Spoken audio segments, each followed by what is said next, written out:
eu sou Amália e esta transmissão está sendo realizada pela TV SEAC de Bauru e a TV Chico Xavier de Campina Grande. Um abraço a todos. Hoje, final do mês de fevereiro, o Grupo Aulas da Vida abordou o tema Minha Vida Pede por Mudanças. E hoje eu encerro este tema com a palestra, com o estudo. É preciso sofrer para mudar? Bom, antes vamos fazer uma oração pedindo as bênçãos do Criador. Deus Pai, Jesus, amigo de todas as horas, estamos aqui neste momento para esta transmissão do vosso Evangelho e da doutrina espírita. Eu conto com a sua presença entre nós e que possas abençoar a cada um desses ouvintes e eu também, para que os estudos de hoje possam alcançar a todos. Que assim seja. É preciso sofrer para mudar? Num dos meus atendimentos fraternos pelo SEAC, um jovem senhor nos procurou para fazer um desabafo. Dona Amália, parece que de repente a minha vida virou de cabeça para baixo. Nada dá certo, nada do que eu faço tá bom. Eu só escuto reclamações por parte das pessoas. Eu só tenho problemas. Até a minha família, os meus companheiros de trabalho e agora até os meus amigos mais queridos olham para mim e dizem: você precisa mudar. E eu estou aqui justamente para isso. O que eu estou precisando mudar? Meu amigo, isso eu não posso te dizer. Respondi-lhe. Apenas você volte um olhar bem minucioso para dentro de você mesmo. Mas um olhar sem desculpismo. O que é esta palavra? Desculpismo. É quando a gente costuma justificar os nossos erros. Os outros estão errados, mas o seu caso é diferente, você está certo. Mas um olhar honesto, sincero. E você vai analisar suas atitudes e quem sabe você descobrirá o que você anda fazendo, que conduta equivocada que você está tendo, para que afete as pessoas dessa maneira.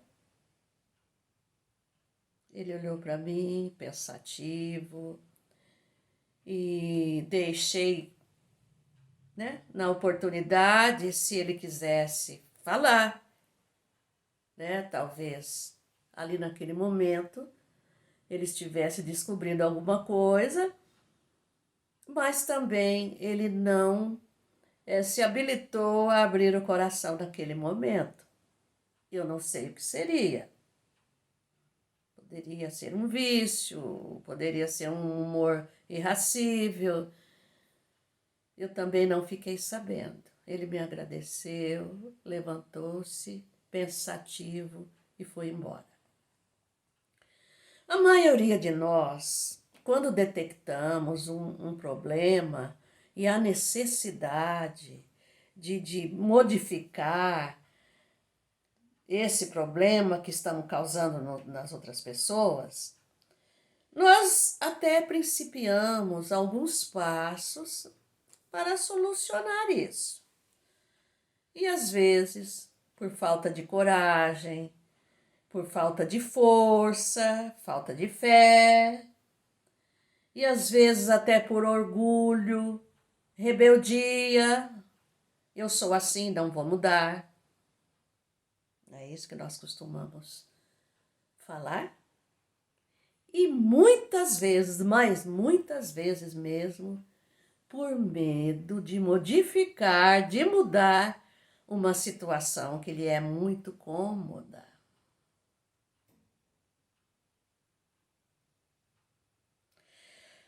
E assim, vai empurrando com a barriga, como dizemos, uma situação que já se tornou insustentável para os que estão à nossa volta. Allan Kardec, no Livro dos Espíritos, na questão 911, pergunta aos espíritos superiores justamente sobre isso. Eu vou ler a pergunta.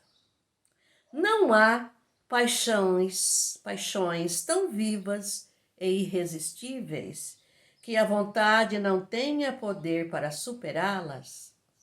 Vou traduzir a pergunta. Será que não existe viciações tão fortes, né, que você não consiga superar? Vejamos o que os espíritos superiores responderam. Há muitas pessoas que dizem, eu quero, mas a vontade não está senão nos lábios. Elas querem, mas estão bem contentes de que assim não seja. É o que nós falamos, só da boca para fora. Continuando. Quando se crê não poder vencer suas paixões, é que o espírito nela se compraz em consequência de sua inferioridade. Quando ele acha que não consegue vencer aquilo, é porque ele ainda está muito preso a essas paixões, a que diz o espírito se compraz. O seu espírito, é claro. Ao contrário, aquele que as procura reprimir, essas paixões, compreende sua natureza espiritual. As vitórias são para ele um triunfo do espírito sobre a matéria. Você pode ter vícios, mas se você já tem a consciência de que esse vício é maléfico para você, para sua economia espiritual, para sua família, seus companheiros de trabalho, seus amigos, então você sabe que tem esse vício, mas você vai fazer de tudo para dominá-lo. É o que as pessoas diziam antigamente, ou dizem até hoje, a carne é fraca. Não, não é a carne que é fraca, é o espírito que é fraco. Porque o espírito tem que comandar a carne e não a carne comandar o espírito. As religiões, de um modo geral, vêm de há muitos séculos nos ensinando que mudanças devem trazer sacrifícios, de preferência, e muita dor e sofrimento. E nós sabemos, depois de muito tempo, descobrimos, estudando a doutrina espírita, não é nada disso. E aí está o nosso tema de hoje. Eu pergunto a vocês, é preciso sofrer para mudar? Bem, nós vamos desmistificar isso, apenas lembrando, uma coisinha tão simples, que Deus é amor e que Deus nos ama como somos. Mas Ele também quer que nós sejamos perfeitos. Jesus já nos disse, sede perfeitos como vosso Pai Celestial. É claro que nós não vamos chegar a ser perfeitos igual a ele, mas era o exemplo maior que Jesus poderia nos dar. E compadecido, sim, compadecido dessas nossas ignorâncias, dessas nossas infantilidades espirituais, o que ele faz? Ele envia seu dileto Filho, Jesus, para nos ensinar que o seu fardo é muito leve, que ele apenas pede de nós o arrependimento, a vontade firme de reparação, e que nós podemos trocar nossos sofrimentos causados pelas nossas próprias atitudes equivocadas, apenas praticando a lei do amor. E que lei é essa? Está lá no Decálogo de Moisés, os 10 mandamentos. Amor a Deus, amor ao próximo e amor a si mesmo. Quando nós aprendemos verdadeiramente o que é a lei do amor, mas não é só aprender, é também praticar, aí sim nós estaremos já começando essa perfeição que Jesus nos pede. O evangelista Mateus nos conta no capítulo 9, versículo 13, que Jesus, depois de haver realizado várias curas, acalmado tempestades, expulsado espíritos malignos e, sobretudo, perdoado os pecados daquelas pessoas, foi para a casa de Mateus. Mas muitos daqueles que o ouviam o acompanharam e sentaram-se à mesa com ele e os seus discípulos para beberem daquele conhecimento que Jesus estava lhes dando. Entre eles estavam os publicanos. Publicanos eram os cobradores de impostos. Os judeus odiavam os publicanos. E também pessoas de má vida, pobres, talvez pessoas que tinham uma conduta duvidosa e eram consideradas pecadoras. Porém, entre estes também estavam os fariseus, tão combatidos por Jesus. E os fariseus, ao ouvi-lo e terem presenciado seus feitos, seus prodígios, eles diziam para consigo mesmo: este homem blasfema. E isso já era muito para que eles o prendessem e tirassem dali da circulação. Mas eles continuaram ali para ver até onde ele ia. Porém, muito inquietos e até surpresos, eles perguntaram para os apóstolos. Olha a pergunta, para tentar Jesus, é claro. Por que vosso mestre come com os publicanos e os pecadores? E Jesus ouviu. E Jesus deu-lhes a resposta. Mas antes dessa resposta, vamos saber quem foram os fariseus. Fariseus foram os doutores da lei daquela época, das leis judaicas. Porém, eles eram muito orgulhosos, fanáticos, hipócritas, falsos, dominadores. Eles tinham muito conhecimento dessas leis e usavam esse conhecimento para dominarem aquele povo mais humilde.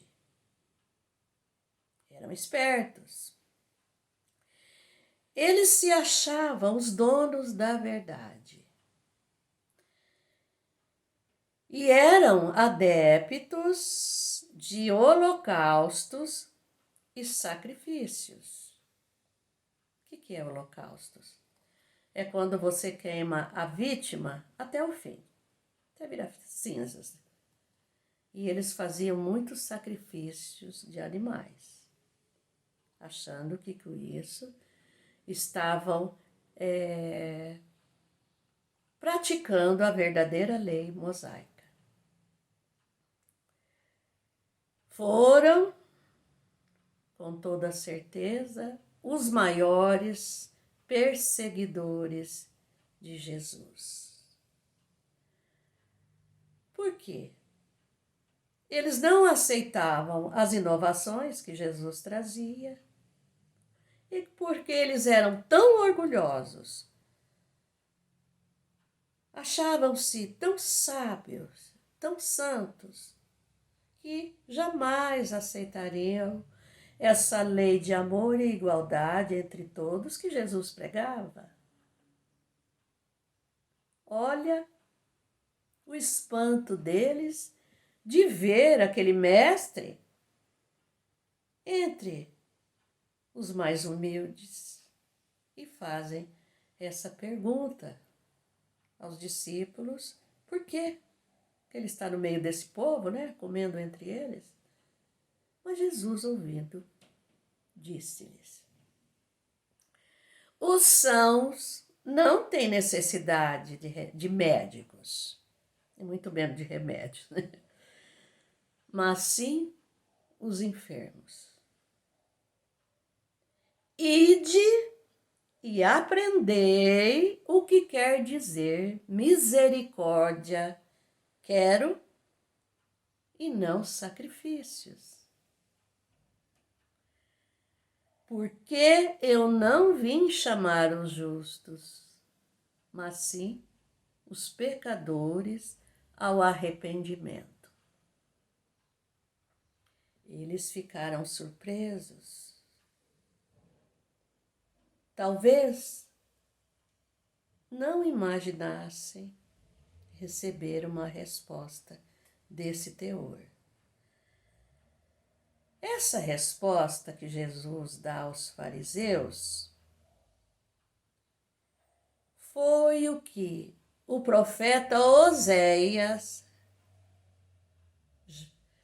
ele citou o profeta Oséias, que viveu em Israel e começou suas pregações no ano 810 antes de Cristo. Portanto, eles professavam, os fariseus, o conhecimento, o estudo desses profetas da antiguidade. E eles ficaram surpresos, né, de saber que Jesus conhecia muito bem o profeta, os seus ensinamentos. Mas quem foi Oséias? Oséias, conforme eu já disse, viveu em Israel, começando as suas profecias no ano 810 a.C. Dizem os historiadores que Oséias foi escolhido por Deus para pregar, fazer as profecias da vinda do grande Messias, aquele povo, dando esperança àquele povo sofrido, que quando o Messias viesse, iria unificar todos os povos na crença em Deus e, naturalmente, iria fazer muito a diferença entre eles. Oséias pregava isso aos governantes, aos príncipes, aos sacerdotes, porque eram idólatras, pagãos, faziam sacrifícios de animais e holocaustos aos deuses. E com isso violavam as leis mosaicas. E dizem que Oséias, sob a inspiração divina, ameaça, quer dizer, profetiza aquele povo, aqueles governantes, aqueles sacerdotes, que se eles não mudassem, grandes castigos viriam sobre Israel. Aí ele diz àquele povo pagão: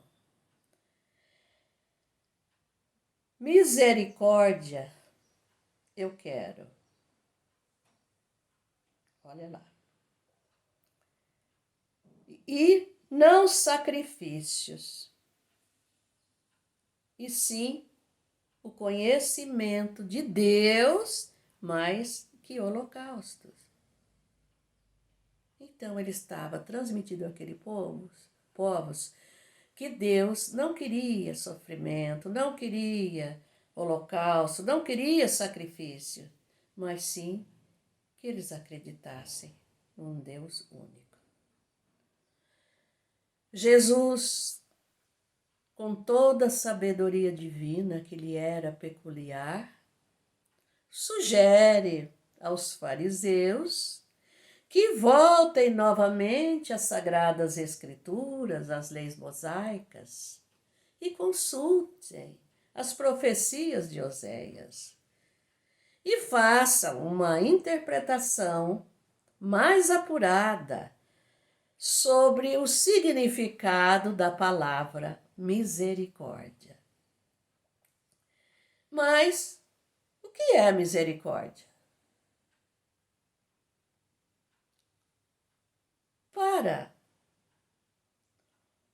No dicionário, vamos dizer, para o homem, né? Para nós, no dicionário, diz o quê? Que é um sentimento de dor e solidariedade que há alguém que sofreu ou está sofrendo uma tragédia pessoal.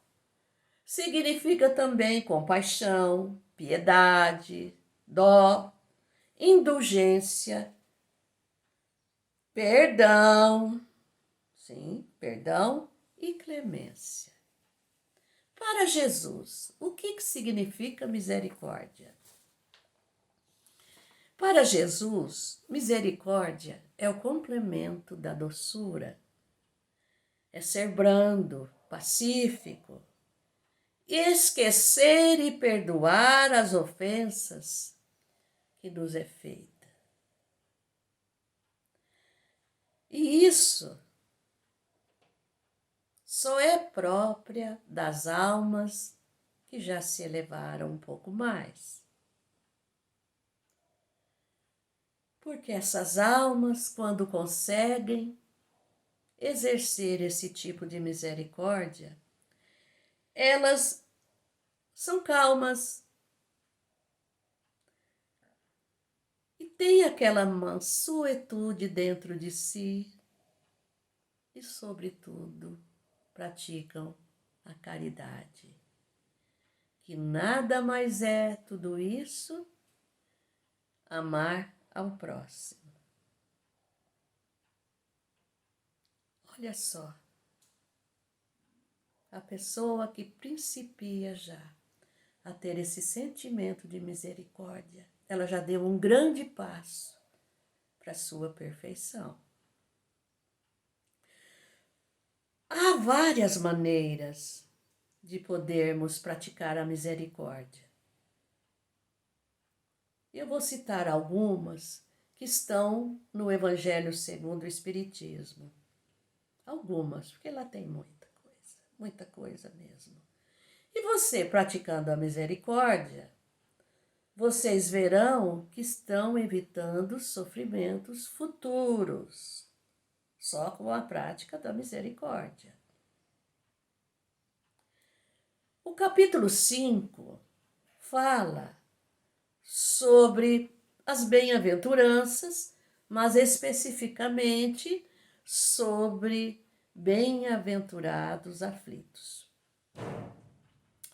Os aflitos. Aflitos é aquele que não tem paz, ele está sobre um guante do sofrimento, mas ele, quando descobre que a sua direção é Jesus, que busca a misericórdia de Jesus, ele poderá voltar a ter paz. Mas para muitas pessoas não é bem assim. Nós sabemos também, e nós vamos ver hoje, o item 26, que fala da misericórdia com o seu próprio corpo físico, mental, espiritual, porque é uma maneira também de você exercer a misericórdia para consigo mesmo, com o seu corpo. Paulo já não diz que nosso corpo é o templo de Deus? Porém, sabemos que algumas seitas religiosas ainda cultuam o sofrimento físico, ainda cultuam o autoflagelo como penitência, às vezes cometem algum erro e acham que se autoflagelando podem apagar esses erros, que Deus vai perdoar os seus pecados. É um meio de reparar esses pecados, esses erros. Mas não é bem assim, não. Você apenas está violando o seu corpo físico. Vejamos outra atitude onde não há a misericórdia consigo mesmo. Outros trabalham até a exaustão, seja trabalho físico, seja trabalho intelectual, mas não porque a família precise, não porque ele quer fazer uma caridade, mas ele quer amealhar tesouros. Tesouros. E como diz Jesus, onde a terra vai comer, enferrujar. E quando ele achar que pode usufruir desse tesouro, talvez as suas condições físicas o impeçam. E naturalmente tudo que ele amealhou vai gastar com a sua saúde. Pensem nisso, pessoal. Pensem nisso. Outros ainda se submetem a regimes tão extremos e violentos. Isso em nome do quê? Da vaidade, em nome da estética. Quando é ainda para cuidar de uma saúde, nós sabemos que ainda tem regimes, mas não que mortifique tanto o corpo assim. Ou às vezes se é uma doença que você não pode comer, mas aí é suprida as suas necessidades, né, de outras maneiras, mas por estética. Aí falta o quê? O equilíbrio. Quer começar por uma coisa radical? Não, nada que é radical tem bons resultados. Desses exemplos que eu citei, são 3 exemplos, eu posso falar para vocês que nós não devemos enfraquecer o nosso corpo físico com privações inúteis, com martirização, porque nós precisamos dessas forças físicas para cumprir a nossa missão de trabalho aqui na Terra. Torturar, enfraquecer o nosso corpo, sem necessidade, eu estou falando sem necessidade, é uma contravenção às leis divinas. O nosso corpo é um presente de Deus. E ainda mais, se você passa por lado de lá, diante desses extremismos, você ainda vai responder por um autossuicídio. Vejam bem, meninas e meninos, o que vocês andam fazendo com o seu corpo. Emmanuel, guia espiritual de Chico Xavier, nos traz um conto pequenino, mas que fala sobre esse sacrifício inútil, viu?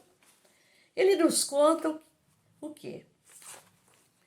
Um cristão praticante, fazia caridade, tinha amor ao próximo.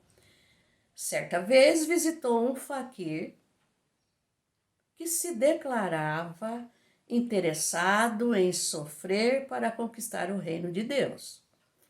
O que é faquir? Faquir são aquelas criaturas magérrimas da Índia.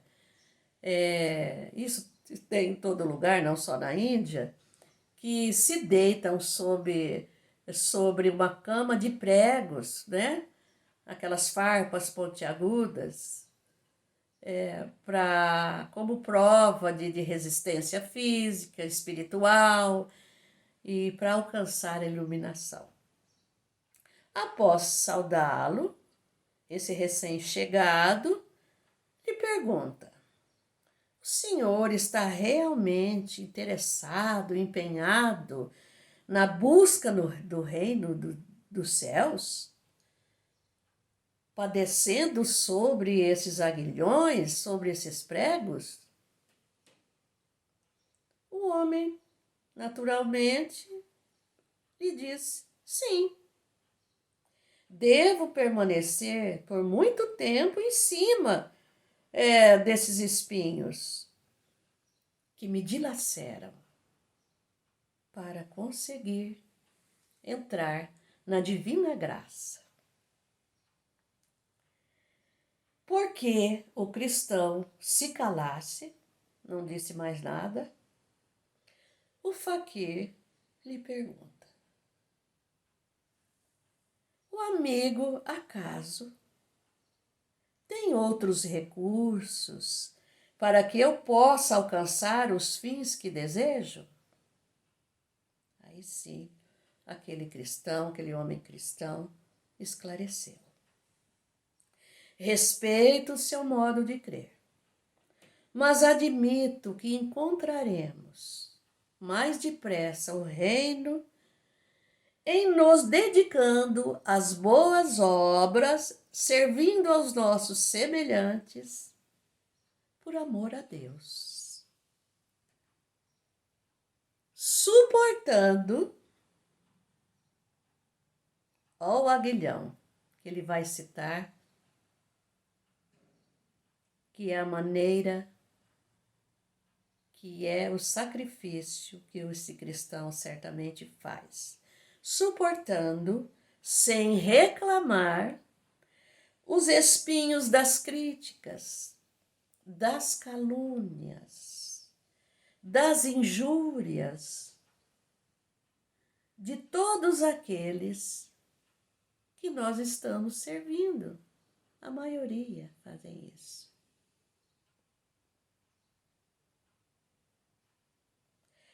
E justamente essa é a maneira que nós encontramos de alcançar o reino de Deus. Porque nós sabemos que esses irmãos ainda carecem de muitos esclarecimentos e ajuda. O faquir meditou por uns instantes, levantou-se dali e saiu pensativo. É um sacrifício que esse cristão fazia, mas não o sacrifício da dor, mas sim de sanar a dor do outro. Naturalmente, esse conto Emmanuel cita para nos mostrar que a misericórdia deve estar em primeiro lugar e não o sacrifício. O capítulo 10 do Evangelho segundo o Espiritismo, vou citar 3 maneiras de se praticar a misericórdia. No capítulo 10. O capítulo 10 fala sobre bem-aventurados aqueles que são misericordiosos. O item 5 fala sobre a misericórdia que nós devemos ter para com os nossos adversários. Quer dizer, o perdão das ofensas, para com os nossos algozes, para que isso não se perpetue por tempo indeterminado. Você não perdoa, ele não perdoa, vem outras reencarnações e continua do mesmo jeito. E quando você exerce a lei do perdão, aí sim, você estará acabando ali com essas pendências. Eu não vou explicar muito porque o nosso tempo é restrito. Ainda no capítulo 10, o item 11, nos ensina para termos misericórdia em nossos julgamentos. Porque o nosso Pai já diz, na medida que julgardes, sereis julgados. O capítulo 10 ainda, e o item 13, nos fala sobre a misericórdia da indulgência com a conduta menos edificante das pessoas que se entregam aos vícios mundanos. Essas pessoas que estão presas ainda aos vícios, pode ser a bebida, cigarro, sexo, praticar iniquidades, outras, roubo, passar a perna no seu irmão, né? Como dizem. Esses irmãos ainda que estão presos a esse tipo de vícios, e existem vícios terríveis, pessoal, terríveis mesmo. Nem sempre essas pessoas são más. Não. Ele só ainda é muito preso a essas paixões. E lá no fundo, ele gostaria de ser diferente. Porém, lhe falta forças. Sim, lhe falta forças. Como diz Herculano Pires, já desencarnado, um grande espírita, escritor, essas são as pessoas frágeis. Elas não têm a força necessária para sozinhos se libertarem dessas viciações. Mas talvez com a ajuda de uma pessoa abnegada, com os bons conselhos, isto se ele quiser ouvir, Porque às vezes, como eu disse lá atrás, a rebeldia é muito grande. Se compraz, acha que não tem forças, mas quando ele parar e apenas descobrir que Deus o ama como ele é, e que Deus vai enviar as ferramentas para ele se libertar disso, ele pode orar e pedir com sinceridade que naturalmente Jesus e seus anjos de luz estarão do seu lado para libertá-lo. E novamente, aquela luz que todos nós trazemos dentro de nós, e muitos fazem questão de deixá-la apagada. Apagada não conseguem, mas deixam tão pequenina. Aquela luz voltará a brilhar novamente. E ele se fortificará para conseguir a sua libertação. Vejam, pessoal, Jesus não condenava os pecadores. Não. E sim, ele os acolhia e ainda perdoava os seus pecados. Ele só fazia uma exigência. Mostrava-lhes novos caminhos e dizia-lhe: vai e não peques mais.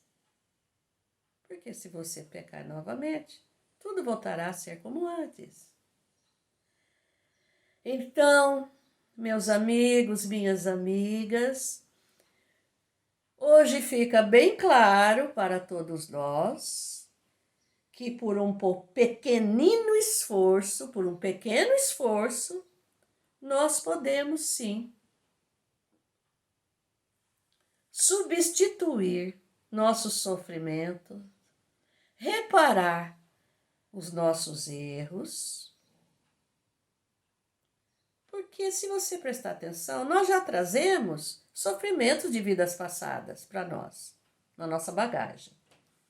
Praticamos mais erros por aqui. Mas nós podemos mudar tudo isso pelo uso sincero da misericórdia. E como é esse uso sincero? Amar ao próximo. Você sabe que está em pendência com algum familiar, alguma criatura, um vizinho, um colega de trabalho, ou com você mesmo. Vamos começar a botar a misericórdia em prática. Estude aí dentro de vocês, e o Aulas da Vida já deu palestra sobre esse tema, um novo olhar sobre você mesmo. Estude aí onde é que você precisa mudar. Onde é que você precisa renunciar às vezes, para que você não plante mais sofrimentos para o futuro e já pode começar a vislumbrar uma alegria, uma felicidade aqui mesmo neste mundo, apenas exercendo a misericórdia, que é uma filha dileta das leis de amor preconizadas pelo grande Mestre Jesus. Eu espero que vocês tenham assistido até o fim para entender, né, o que é misericórdia realmente. E todos tenham uma boa semana com Jesus. Fiquem todos na paz do Mestre querido.